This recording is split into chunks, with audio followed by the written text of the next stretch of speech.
It's really great to be here in Sydney. It's one of my favorite cities in the world, so any excuse to travel down under is a good excuse as far as I'm concerned.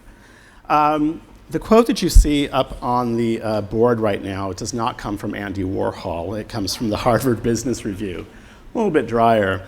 And it's an article that came out in 2011, and it really talked about corporate responsibility. And I put it up here because it's really sort of changed the way many companies in the US start to think about their responsibility and what responsibility they have in terms of how they do business and their responsibility to the communities in which they're doing business. And what's resulting is that when companies come to us and want to have conversations with us about a sponsorship, it's never anymore just about a sponsorship. It's never anymore just about the dollars.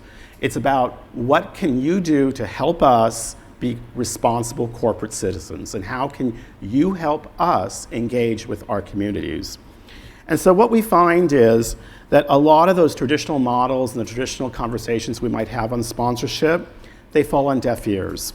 That we really have had to start to think about being more creative in our approach. We've had to think about sort of how to understand what a company's marketing strategy is, and how are we going to help them achieve their marketing strategy. Got it? Okay. So what I'm going to be talking about today is this concept of shared value, which is sort of the way that we have started to approach the way we work with corporations. It's really about thinking about what are the shared values that we come together to the table with. And the same article, the Harvard article, the way they define shared values, and I'm going to have to read this because I can't remember it all the time, is shared value is defined as creating economic value in a way that also creates value for society by addressing society's needs and challenges. That's a little bit highfalutin, but the real definition of shared value is that more and more businesses are seeking to reconnect their company's success with social progress. So how does this apply to our work? And as I come back to it and say, it's really about when we sit down with prospective corporate partners, they really are looking to us to help them. They're looking to us to help them be a contributor to the community. And so the work that we do that helps them kind of demonstrate that they're engaged within their communities. And it's not enough anymore that these companies are just giving us the financial support. They're looking to be true partners and really share and work with us. But at the same time, I really would suggest that we need to also take time and ask ourselves, how do we benefit from those relationships? It's not enough that it's not a one-way partnership, it's a two-way partnership.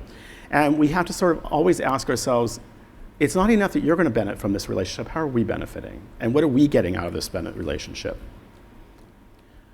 So just very quickly, I'm just going to give you a quick outline of what I'm going to talk about today. I'm going to sort of first of all start off by giving a brief overview of the Getty. I'm not assuming you all know who we are. So I'm just going to give a very quick, hopefully 2-minute overview.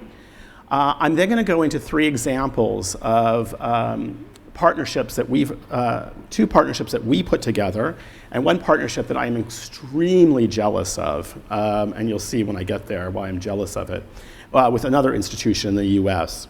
And then I'm going to wrap up in the agenda way with some learning lessons at the very end.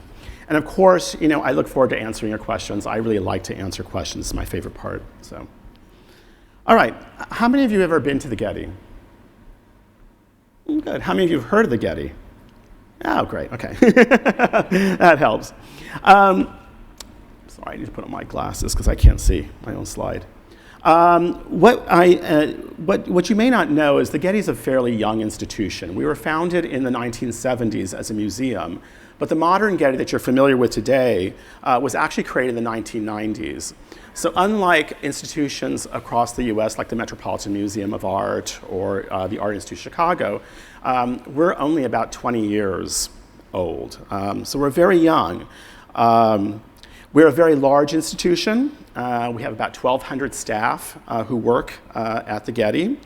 We work across 2 campuses, one in Brentwood, one in Malibu. And we consist of 4 institutions under one umbrella. Those 4 institutions are a museum, a conservation institute, a research institute, and a foundation. And all those 4 programs are managed by a trust, which is really sort of, if you think of a company, they're kind of the parent company, and they're the ones who make sure that we're profitable and that everything functions the way it's supposed to do. For our purposes here, it's really important to understand that we have a very active grant-giving program. In fact, that building across the way is a recent beneficiary of one of our architecture grants. The reason it's important to understand that is because when we go in asking for money, it's kind of awkward to be asking for money when we're giving it away. So sometimes we get these kind of little eyes going like, well, why are you asking us for money when you're giving money away? Why not just give it to yourself? The other thing to understand too is the Getty's reach is very international, but Los Angeles is our home. And the reason I say that is prior to prepping my talk, I spoke to several individuals that some of you are here in the audience and sort of asked you questions about how is Australia different and what's the perception of institutions in the US? And I don't profess to be an expert, but one thing that came up repeatedly is that US institutions are perceived as being very successful at fundraising, that the money sort of flows, we turn on the water and it comes in. That's not true. And particularly in Los Angeles, and I really want to dispel that myth for Los Angeles. Certain markets like New York, Boston, Chicago, even San Francisco, they have very rich, it's in their blood. Philanthropy is in their blood. It's the way that children are raised to give back. Los Angeles is such a young community, that doesn't happen. It's not in our fiber. Angelenos, as a rule, are somewhat selfish in that respect. Also, our biggest corporate citizen in Los Angeles is the entertainment community. And the entertainment community is extremely generous with their time. You cannot underestimate the value of their time, but less with their dollars. And the reason for that is, it took me a while to think about that, but when you think about the entertainment industry, it's very volatile. A company is only as successful as their last film. An actor is only as successful as his last film. So they're very tight with their money because they don't know when they're going to be successful again. And then finally, the last point I bring up about the Getty, which is the big question, the Getty's current endowment is around $6 billion, which leads to what I call that $6 billion question. Why does an organization that has $6 billion in the bank go out and ask and look to raise money? And we have, over the years, developed a lot of talking points on that. That's what I do for a living. I develop talking points. And so we've developed talking points. The first one is, well, the endowment is one source of revenue. It's their only source of revenue. And so if the market goes well, we do well. If the market does poorly, we do poorly.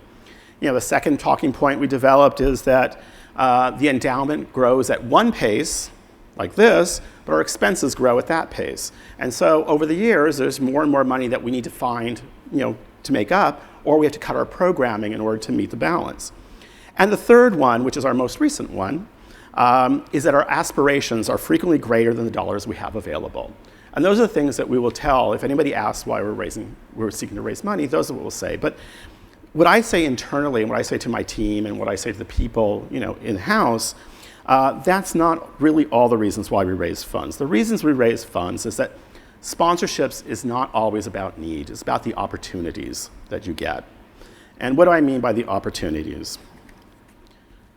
It's an opportunity to build creative partnerships that allow us to reach audiences, new audiences, by tapping into the partner's audience. That's a way for us to grow and to expand, to reach new people.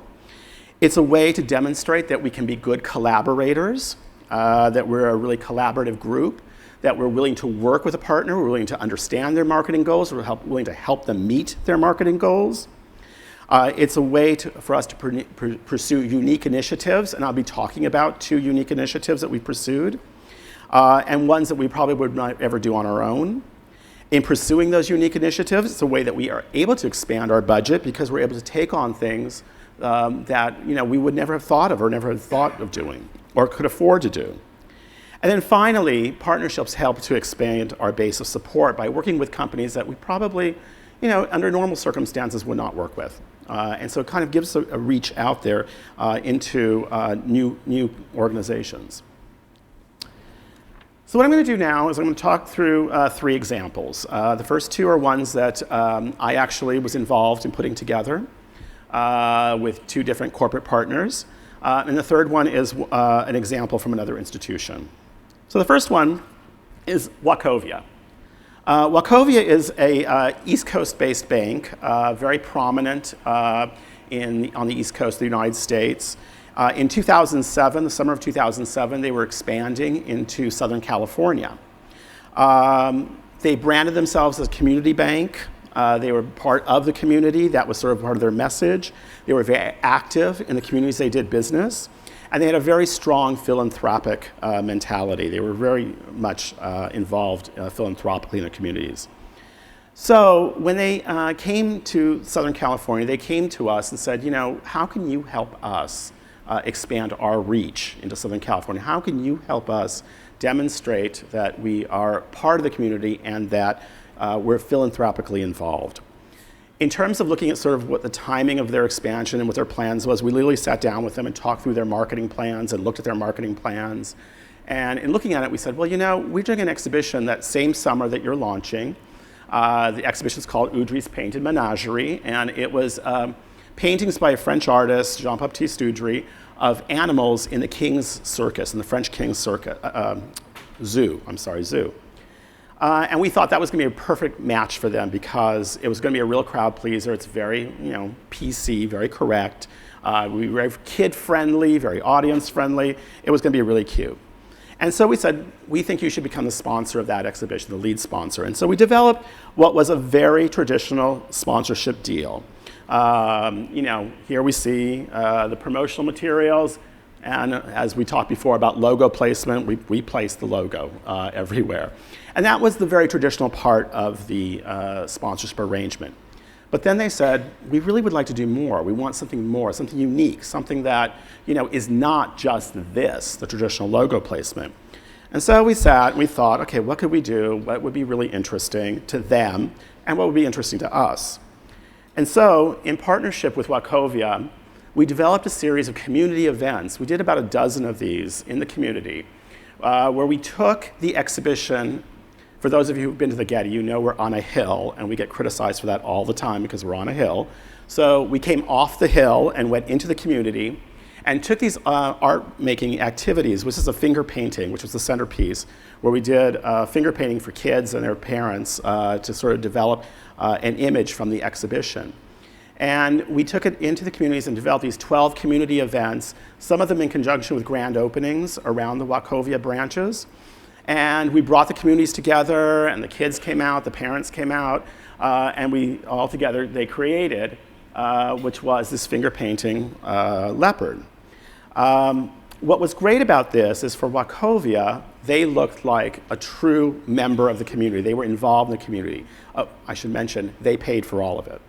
And they were good corporate citizens. They received heightened awareness. They really were part of the community and very recognized. For the Getty, it was really great because we were able to reach out to a much broader audience. We were able to take our exhibition, go out there, and publicize the exhibition at a very grassroots level. And again, that was not something that was in our plan. It was not in our budget. But in conversation with them, we realized this was a joint way that we could both benefit really nicely from the partnership. So. The next example I'm giving you is one for the car company Lincoln, which is a division of Ford. I don't know if Lincoln is present in, it's not, is it? Okay. But Ford you're familiar with. So Lincoln is the luxury brand division of Ford. And in 2012, they decided, they had a reputation of being, your father's brand. It was like, your parents drove Lincolns, we drove BMWs and Audi. They wanted to go after that BMW and Audi market. They wanted to change their image. They wanted to be more hip, more contemporary. And they were redesigning their automobiles at the same time. And they were launching that in the spring of 2012.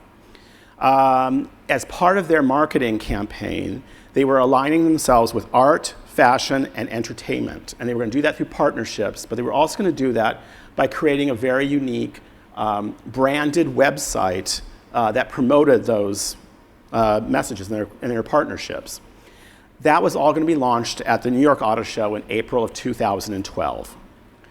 Very coincidentally, on the same day of the New York Auto Show, we were opening an exhibition on the photographer Herb Ritz, Herb Ritts is very well known as an LA photographer for his fashion and celebrity work.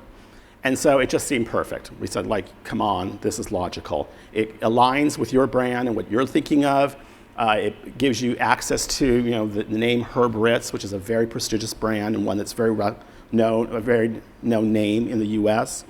And so after months and months and months of negotiations, and literally within 2 months of the exhibition opening, we signed a deal for Lincoln to be the presenting sponsor of Herb Ritts. And again, very traditional, brand logo everywhere. You can see it there. In addition to the promotional materials, we partner with all the Lincoln dealers in Southern California to literally, and this every pun intended, to drive their customers to the exhibition. So that was really great for us. We were able to take advantage of that audience. On the day that the exhibition opened, we did a press conference for the new Lincoln automobile. It was held at the Getty and televised live to New York in conjunction with the New York Auto Show, and it promoted the exhibition. Still, Lincoln wanted something more. They wanted something unique. They wanted to be able to contribute to the exhibition. And I have to tell you, I talk about this later,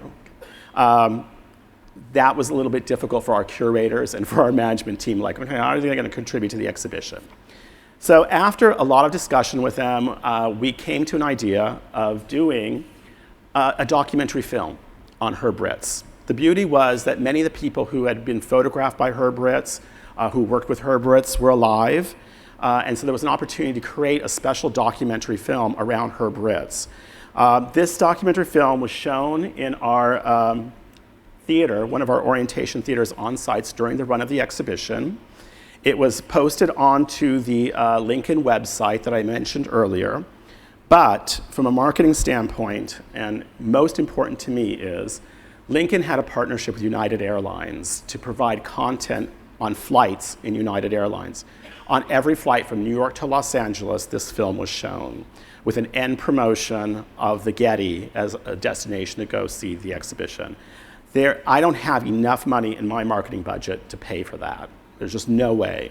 And Lincoln was able to bring that to the table. And that ultimately is how I convinced our management team we had to do this project. And in the end, it was the most incredible project. We were very excited about that. I only got 5 minutes left, so I'm going to run through this last one. This is the one that I mentioned that is not one that is a Getty project. It's our colleagues over at MoMA. I think you all know who Uniqlo is. I think they're expanding pretty rapidly here in Australia as they are in the US. So Uniqlo has been very interested in aligning themselves with the arts, and coincidentally their flagship store in New York is literally across the street from MoMA. And so they developed a very traditional relationship where they sponsor MoMA's Free Friday Nights program, as most institutions have. It's a free night, free day, that thing. But beyond that, which is to me the most interesting part, they have gone to MoMA and have licensed works of art from their collection. Andy Warhol, Basquiat, Keith Haring, and have created goods, shirts and bags and things with that. Those products are available in the MoMA store, which you see on the left, and also in Uniqlo stores all across the country. So in addition to the sponsorship that MoMA gets from the Free Friday Nights, they get the value of the licensing deal with Uniqlo, but also they get awareness for their brand, they get awareness for their artwork in Uniqlo stores all across the US. As I say, I am incredibly green about that. And then, icing on the cake, they provide all the uniforms for their security officers as well. So it saves them money. They don't have to outfit their security officers. So very quickly, in the very traditional way, I'm going to give you some learning lessons. As I say, we're very new at this. So we've only been really in the fundraising game, I would say, for the last 5 years. We've done it much longer than that, but seriously for the last 5 years. So in terms of some learning lessons that I offer up is, the first thing is pay attention to your brand. It's the brand that the corporate sponsors are after. They want to be aligned with a good brand, a nice brand, a brand they understand. They want sort of the value that you have in your brand to sort of be a glow around them. Second, make sure you train your staff and your management. when you start getting into these more unconventional type of relationships, nobody gets it, and particularly us. For an institution that has never had to raise money, they don't understand, why do you want to do a film? Why do we need a documentary film? Why is that important? What does it mean? So you have to really train the staff and your management to say, this is the new model, this is the way it's going to be. And so either we get on board or we say no, and then guess what? You're not going to get the funds. Third is what one of my professors called the golden rule of marketing. In marketing, it's always about what's in it for me, what do I get? And that's what those corporate sponsors are asking. When they come to you, it's what's in it for me, what do I get?